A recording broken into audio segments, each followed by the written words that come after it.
Everyone, it's Froggy, and I'm back again with another episode of Will, A Wonderful World. So let's check our little post box here. It's just Jimmy. We're only getting stuff from Jimmy. A wise choice. Okay. I was targeted by a psychopathic serial killer. I knew it sounded ridiculous, but it was true. I was even forced to play a stupid Jumanji game with him, and I had to clear it with one life. My real life. Standing in the middle of nowhere in the dead of night with a cell phone hidden in the tall bushes ringing persistently like it was calling for my life, all I could think was, fuck, I wish I could just turn it off. Yes. I had no choice but to answer the phone. You finally came. It was the same chilling voice from the other night. Even though it had been modulated, the casual mocking tone of the voice was unmistakable. I walked around half the hill. After another 5 minutes, I finally arrived at the gate to the manor, which Pi had directed me to by phone. Under the lamppost, the red brick wall seemed to be oozing with blood. There was a nameplate next to the magnificent wrought iron gate. The plate was covered with dust. I could see these words written on the plate. Apple Manor. I reached my hand out and pushed the gate. It wasn't locked, and it opened with a squeak. The path to the house was covered with fallen leaves. I could hear them rustling with every step I took. The thick foliage beneath my feet indicated that they must have been piling up for a long time. I took a deep breath and walked through the front door of the house, which was also unlocked. It was much bigger inside than I had imagined. The exquisite decorations in the hall were bathed in a faint and warm yellow from the lights. Lots of paintings were hung on the walls. Each one looked like it could be worth a fortune. At the end of the hall, there were 2 closed doors, one on each side. A table was placed in between the 2 doors, and a giant screen hung on the wall above the table. I saw Pi on the screen, wearing a cap and a hospital mask, covered head to toe in full black. Then he opened his arms towards me. Welcome to Apple Manor. I leaned against the wall, looking nervously around the hall. Antidote! Where is the antidote? There was something extraordinary about Pi. Even though I was only seeing him through a screen, I still couldn't help but shudder. Well, that's rude. Pi pointed a finger down on the screen, pointing to the table underneath. I could see a metal box in the center of the table. This is your final test. And I, being the generous man that I am, have left you hints underneath the box. Once you make your decision, we can officially meet each other. Good luck. Wait, Before I could explain to Pi about the misunderstanding over the molesting young kids, the signal cut off. Meanwhile, I heard a click from behind me. I ran back to the front door and grabbed the handle. It was locked. Damn it! I went to the table. An open metal box was placed on top of a white tablecloth. 5 syringes filled with liquid of 5 different colors were lying on a cushion inside the box. A pile of handwritten notes had been left underneath the box. The first one said, Wise man's choice. Encountering something this fantastical and strange in real life had left me speechless. The second one said, The antidote will save you, the poison will kill you, in these 5 syringes. 1, the blue one, is the antidote. Heh. There was no way that he would just tell me the truth. It must be a trick. 2, the purple one, is the poison. 3, the blue one and the yellow one are different. 4, the green one and the purple one are different. 5, the red one is the antidote. What? P.S. Only one of these statements is true. Shit. I wasn't sure if it was because of my frustration or because of the poison inside of me, but I was beginning to feel lightheaded. Still, I managed to read through the last note. P.P.S. There are fewer antidotes than poisons in the syringes. That is the God's honest truth, big brother. I needed to calm down. I stared at the 5 syringes, took a deep breath, and began to think carefully. Red, blue, purple, green. I made a decision and picked up the syringe in this color. Yellow. Could it be this one? Maybe the hints were too complicated, or the poison was hindering my thoughts. but I felt like my brain had almost completely stopped functioning. It must be this one. I picked up the syringe and stabbed it into my arm. Why was the tablecloth turning red? Oh no, it was me bleeding from my nose and mouth. I couldn't. Somebody help me, please. Jimmy. All right. Okay. So obviously the yellow one is not correct. Okay. So the purple one is poison. The blue one is the antidote. The blue one is the antidote. The purple one is poison. The blue one and the yellow one are different. So blue and yellow are not the same. So if one's the poison and one's the antidote, and we know yellow is the poison, then that would mean that blue is an antidote then, or nothing. Green and purple are different. The red one is the antidote. But blue and yellow could be the same thing.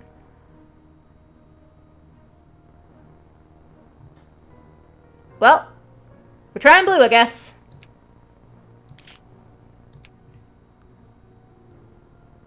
Okay. Nope. Okay. Not blue. Maybe the red one is the antidote?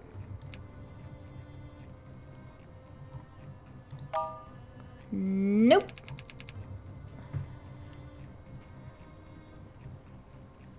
Not red.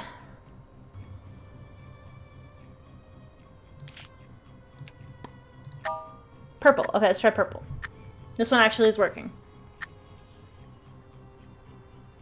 I tried my best to organize my thoughts over and over again. According to the hints from Pi, out of the 5 syringes, the only one that could possibly be the antidote was the purple one. I injected the purple drug into myself, yet I felt a strong palpitation in my heart. I suddenly felt something in my throat, and I had to cough it out. To my horror, I saw blood flying out of my mouth. How? Was my reasoning wrong? No, it couldn't have been. My logic was so sound. So it must be because of the syringes. Pi had set me up again. The palpitation had morphed into an insufferable pain. I couldn't think anymore, and I fell to the ground, completely powerless. One of the side doors opened, and a pair of pitch-black, squeaky-clean Oxfords stepped into the hall. A masked face, just like the one on the screen, was now incredibly close to mine. What a shame. Game over. All right. I have an idea. What if it's you and you?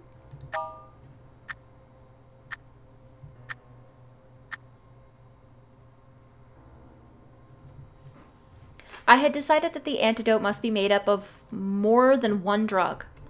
I injected the 2 drugs that I had picked into my body, yet I felt a strong palpitation in my heart. Suddenly felt something in my throat, had to come in the blood. Reasoning was wrong. Oh, I missed a part. Hold on. Can I see that again? Shoot. Oh well. It's gone forever.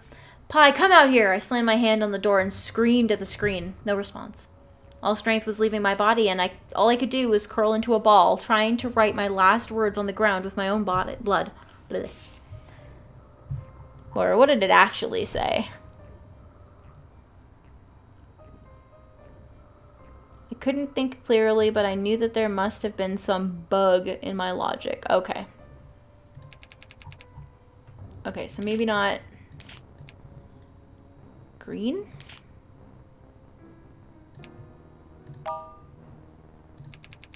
Yellow and green? No, what was it? Yellow and blue? Blue?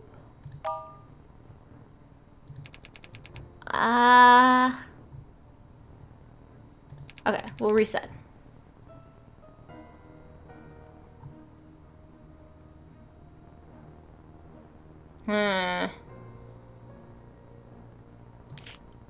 Okay. Green. Not green. Yellow, purple we tried. Blue we tried. Red we tried. It's gotta be a mix of two. Only one of these statements is true. So, blue. Purple one is poison. Blue and yellow are different. Oops, blue and yellow are different. Green and purple are different.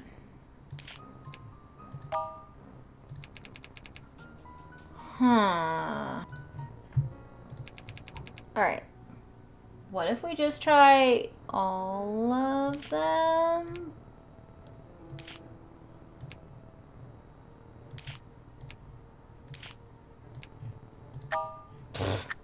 See what happens. There were fewer antidotes than poisons? Could this be true? Thinking back to the previous tests that I had survived, Pi must be playing a trick this time too. Yes, I just figured out the truth. Even though there were more poisons, if I just mix the poisons and inject them together, the mixture should be able to negate the poison already in me and save my life. Wasn't it always like this in the Wuxia novels? I felt ecstatic about my wisdom and injected the drugs into myself. Yes, I could feel my body becoming lighter already. It felt like shackles had just been taken off of me and I could fly. I felt so happy. I had found the antidote. I was going to be okay. I could go home and keep playing my video games. Look, the angels were already here to greet me. They were flapping their wings and flying around me in a circle, and they were about to help me fly. Oh boy! Alright. Maybe if we just don't pick any. Let's try not picking anything.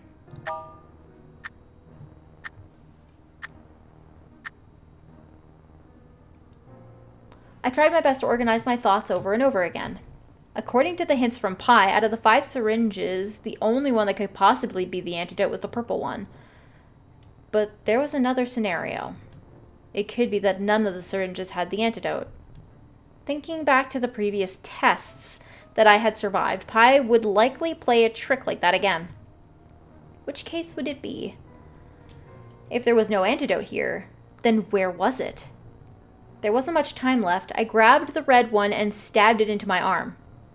I covered my arm with one hand and fell to the ground with a scream. I struggled a little at first, but slowly I curled into a ball and stopped moving, with my face aimed downwards. The front door unlocked with another click. One of the side door's handles turned, and the door was pushed open. Someone walked quietly towards me. I saw a pair of squeaky clean black Oxfords. I could see a familiar reflection in the shoes. The owner of the Oxfords stepped in front of me, and I heard a strange male voice say, "What a shame. Game over." "For you!" I stabbed his leg with a syringe in my hand. I injected every single red drop into his body. "You! How dare you!" For the first time, he had finally lost his calm in front of me. He dropped to his knees and began to search all of his pockets in a frenzy. He finally pulled out a syringe filled with a white liquid. There it was. I grabbed the box on the table and smashed it onto his head with all of my remaining strength. Pi fell onto the ground with a thud. The syringe slipped out of his hand and I caught it. "See you never! Ha ha!" I yelled excitedly, and holding the syringe tight in my fist, I ran towards the entrance. The darkness outside looked so welcoming to me. I sprinted out of the manor, hoping the darkness would conceal my existence from evil forever and ever. Doctor in the house. Doctor in the house! There we go. Oh, we're getting a cutscene. You know what? The last couple episodes were a little on the shorter side. Let's do this. "Hey, lazy ass, how much longer are you going to sleep?" "Shh, dumb brother. I don't want to get up yet." Ever since Fluffy's been gone, you've been acting like this. You don't eat anything, you don't go to bed on time, you'll get sick if you keep going like this. That's none of your business. I just remembered. I heard that the zoo has got some polar bears recently. Want to go take a look? Polar bears? There have always been polar bears at the zoo. Oh, but these are not just common polar bears. I hear that they're leased from a Brazilian zoo, and they have green fur. Really? Really? The zoo has even doubled the price of their tickets. If you come with me today, I'll pay for the tickets. The bears are only here for a few days. It would be a shame to miss them. What do you say?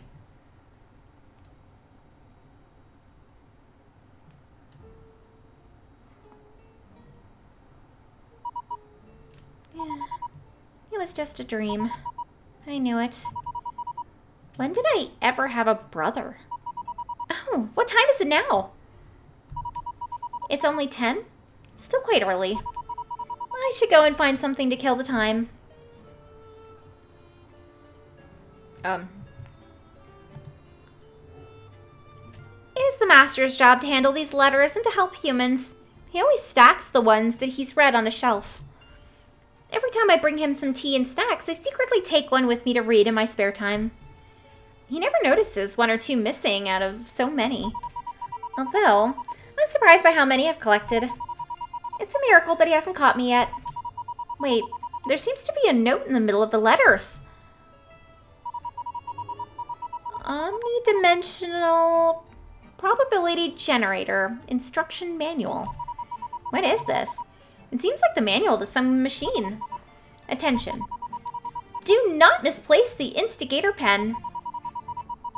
All requests must be entered as text. All descriptions in the request must be objectively accurate. The energy consumption is irreversible. The doodled sketch on the note looks a lot like Master's writing. There's more below. Addendum. Sample applications. Telepathy. The user who holds the instigator is an isolated environment is able to exhibit identical behavior to someone external to the environment. This feature is achieved by modifying the target's behavior to be identical to the user's behavior, not by reading the target's mind. Divination, memory tampering. The user who holds the instigator is able to foresee other people's future behaviors and reveal the past of unknown strangers. This feature is implemented by modifying the target's future behaviors or past history. It cannot actually predict the future or tamper with one's memories. Warning. Altering objective past events could lead to unpredictable chain events. Please operate with extreme caution. This sounds like what Master's been doing. Oh, there's more. Resurrection. If it is possible to identify the object events that had led to the target's death, that death can be prevented by altering the causal links among the chain of events. Teleportation. Ability to teleport. The distance of teleportation does not impact the amount of energy consumed. Time leap. Unverified. Teleportation? That sounds so cool! If I could do that, I would immediately teleport myself to a sunny beach. The view from this place is terrible. Although, what does time leap mean? I don't understand.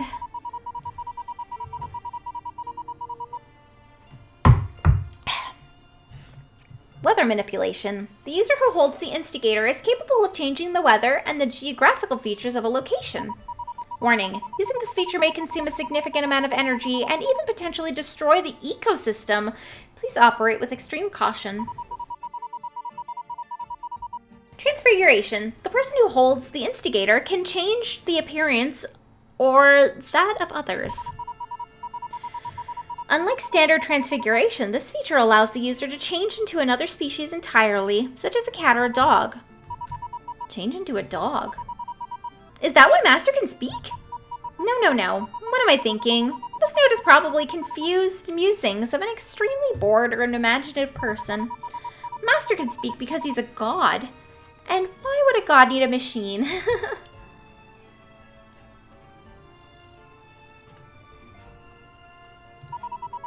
This is my favorite doll, Buka. Although I have the feeling that it has not always been here. How long has she been here? Oh well, doesn't really matter. I'm glad that you're here with me. When did I pile all of these books on the floor? Let me see what they are. The Story of the Isle of Dogs. That's a good movie. Midnight Convenience Store. 428 at Deep. Square Lightning. The Assassin. Probability, Random Variables, and Stochastic Processes? I don't remember having any of these books. I know I've forgotten many things, but that last one does seem like a book I would read. Could it belong to someone else? But there's no one else here besides me and Master. It must be his then.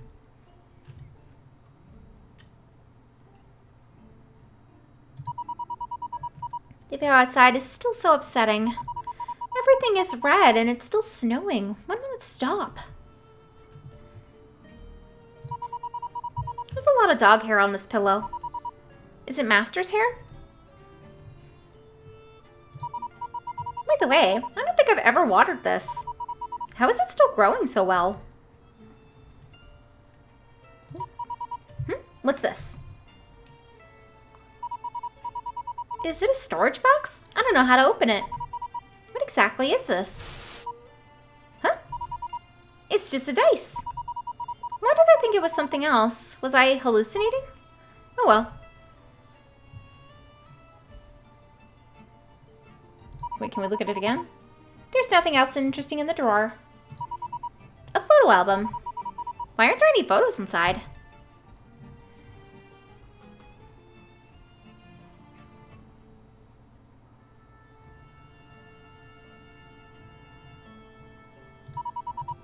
Buka. Nothing else interesting. Oh. Oh no, we're gonna read through this again. No, I don't wanna.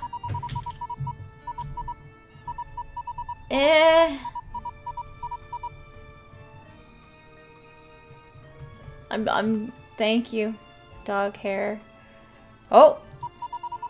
Ah, it's already this late. I should go to the kitchen now, or Master will scold me. I should make osmanthus cakes or pumpkin cookies today. Master prefers pumpkin cookies, but I like the osmanthus cakes better.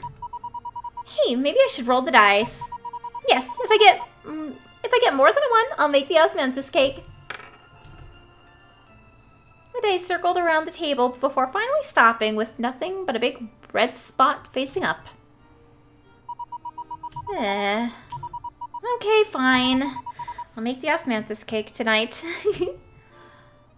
She's gonna do it anyways. Alright, that was interesting. I'm gonna go ahead and end this episode here for today though. Hope you guys enjoyed it. If you want to see more videos from me, then don't forget to like, comment, and subscribe. Thanks for watching.